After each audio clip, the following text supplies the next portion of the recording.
Greetings, seeker of hidden truths. Today, let me whisper something unsettling into your mind. Respect, once lost, is almost impossible to rebuild. And often it isn't taken away from us by enemies, but slowly eroded by our own habits, the invisible termites that eat through the very foundation of our character. Carl Jung once said that the most terrifying thing is to accept oneself completely. And that is because in the mirror of self-acceptance, we see not only our strengths, but the subtle flaws that silently poison how the world perceives us.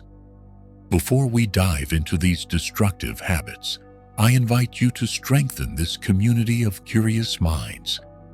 If you enjoy uncovering the darker layers of psychology, give this video a like and subscribe. It keeps the light on in these explorations of the shadow. Now, let's open the door to those everyday behaviors that quietly strip away the respect you deserve.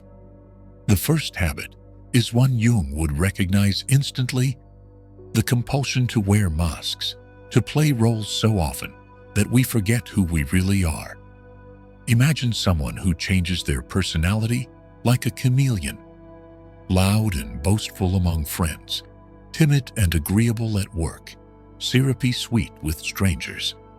At first, this might seem adaptive, even clever. But soon people notice the cracks. They sense the artificial tone, the insincerity beneath the words. Respect doesn't vanish because of what is said, but because others feel they are standing before a hollow actor. I once knew a man who spent years trying to be everything to everyone. He would imitate the confidence of leaders he admired, echo the jokes of those around him, even rehearse his expressions in the mirror before social events. And yet, despite all his effort, people never truly trusted him. They laughed with him, but behind his back, they called him a fraud. He could not see that his habit of hiding his authentic self created an invisible barrier. No one can respect a mask. This is the paradox. The more desperately you try to be accepted, the less respect you command. Jung's idea of the persona reminds us that while masks are useful in society, when we over-identify with them, we become trapped. And when others sense we are trapped, they stop respecting us, not out of cruelty, but out of instinct. Authenticity is magnetic. Pretense is repellent. Another habit that silently murders respect is the tendency to avoid responsibility. Jung believed that the shadow, those hidden, uncomfortable parts of ourselves, always waits for the moment we refuse to face it. When we blame others, when we dodge accountability, we are essentially handing away our dignity piece by piece. People may forgive mistakes, but they do not forgive cowardice. Picture this: someone in work makes an error that costs the team hours of effort. Instead of admitting it, they invent excuses. The system was down. Nobody explained it properly. It wasn't really my job. Their words might deflect blame in the short term, but everyone listening feels the same quiet verdict. This is not a person to rely on. Respect doesn't evaporate in a dramatic explosion. It dissolves like salt in water, unnoticed until nothing remains.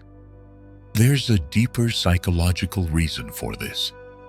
When you refuse to carry your own weight, you are unconsciously forcing others to carry it for you.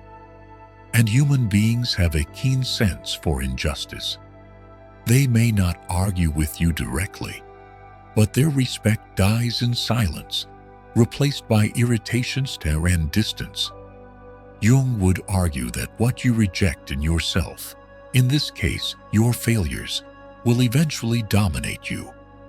Running from responsibility is not just dishonorable, it is a self-fulfilling prophecy.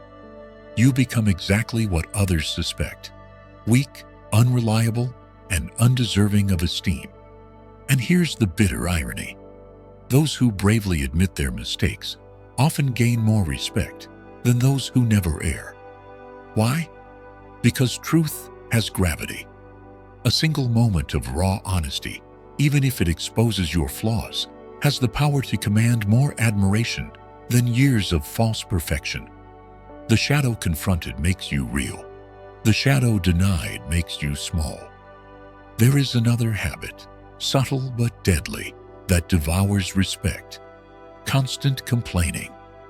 At first glance, complaining seems harmless, just a way to vent frustration, to share the burden of life's difficulties. But when it becomes habitual, it signals something much darker: helplessness. Jung often spoke of the human psyche's battle between order and chaos, light and shadow. A person who constantly complains reveals that chaos is winning inside them. And no one respects a captain who abandons the wheel in a storm. Think of someone who, every time you meet them, finds a new reason to lament: the weather, their boss, the government, the traffic, their neighbor's dog. At first, you might nod politely, even sympathize. But soon, their words weigh you down, like lead. You begin to associate their presence with negativity, like a dark cloud entering the room. Respect shrivels because people start to perceive them as powerless, someone who talks about problems but never dares to solve them. Let me tell you a story. A woman I once knew had incredible talent. She painted beautifully, had a sharp mind, and a heart full of creativity. Yet she drowned all her potential in a sea of complaints. Every time an opportunity arose, she would say, "It's too hard," or "They won't take me seriously," or "The world is against people like me." Over the years, her friends stopped encouraging her, her colleagues stopped recommending her, and even her family grew tired of the endless negativity. Her habit of constant complaining wasn't just a social annoyance. It was a slow erosion of her dignity. People no longer respected her, not because of her flaws, but because she surrendered her power to them. Jung would argue that complaining is the ego's way of refusing to face the shadow. Instead of admitting, "I am afraid," or "I feel unprepared," the complainer projects blame outward. But projection, no matter how convincing, never fools the unconscious. And here is the chilling truth. While you complain, you are training yourself to become smaller. You are rehearsing defeat in every sentence. Those who listen may pity you, but pity is poison to respect. Now imagine the opposite. Someone who encounters the same struggles, but chooses a different habit. They acknowledge the hardship, but instead of dwelling, they search for solutions. They may even laugh at the absurdity of their situation. Strangely, even when they fail, people admire them. Why? Because their energy is active, not passive. Their presence gives others the feeling that, despite the chaos, this person still holds the wheel. Respect clings to them naturally, like iron to a magnet. There is a habit more destructive than the obvious vices, because it hides behind a mask of normality. Gossip. Jung once warned that what we despise in others is often a reflection of something unresolved in ourselves. When a person gossips, they aren't just talking about others. They are confessing their own insecurities without realizing it. And slowly the respect others once had for them evaporates, replaced by caution and distrust. Imagine walking into a room where someone greets you with a warm smile, only to hear later that the same person has been dissecting your life behind your back. What happens inside you? A quiet switch flips. You may still interact with them, but a wall rises. You begin to measure your words, to wonder what version of yourself they are rehearsing for another audience. Gossip, like smoke, fills every corner of a relationship. Once you sense it, you can't breathe the same air again. There's a story of a man who was charming, witty, and always seemed to know the latest rumors in the office. People laughed at his stories, entertained by his talent for exaggeration. Yet slowly, his colleagues began to notice a pattern. He never protected anyone. The same lips that praised someone today would ridicule them tomorrow. Eventually, nobody confided in him. Important projects bypassed him. Opportunities slipped away, not because he lacked skill, but because respect had died in whispers. The psychology of gossip is rooted in projection. When people speak maliciously about others, they are often revealing what they fear within themselves. The person who criticizes someone's ambition may secretly resent their own lack of courage. The one who mocks another's mistakes may still be haunted by their own failures. In Jungian terms, gossip is the shadow leaking out sideways. And while gossip can temporarily make someone feel superior, the cost is enormous. They trade long-term respect for short-term entertainment. Now, notice something fascinating. When someone refuses to participate in gossip, their respect level rises. Think about it. If a person looks you in the eye and says, "I'd rather not talk about them when they're not here," what happens? Instantly, you see them as trustworthy, perhaps even admirable. This small act of restraint transforms them into someone rare, a guardian of dignity in a world addicted to tearing others down. Respect follows them naturally, because everyone secretly craves a person who will defend, not betray. The habit of gossip doesn't just damage how others see you, it also warps your own psyche. By constantly focusing on the flaws of others, you blind yourself to your own potential. You get stuck in a cycle of petty observations instead of grand actions. And here lies the tragedy. The more you talk about other people's lives, the less you live your own. In the end, people remember gossipers not for their wit, but for their smallness. Respect, once corroded, rarely returns. There is one habit that acts like a silent executioner of respect: self-betrayal. It doesn't happen in one dramatic moment, but in countless small choices where you abandon your own values just to avoid discomfort. Jung often warned that a person who refuses to listen to their inner voice becomes a puppet of external forces, and nothing kills respect faster than watching someone betray themselves again and again. Picture this: a man who constantly preaches about honesty, yet tells small lies when things get difficult.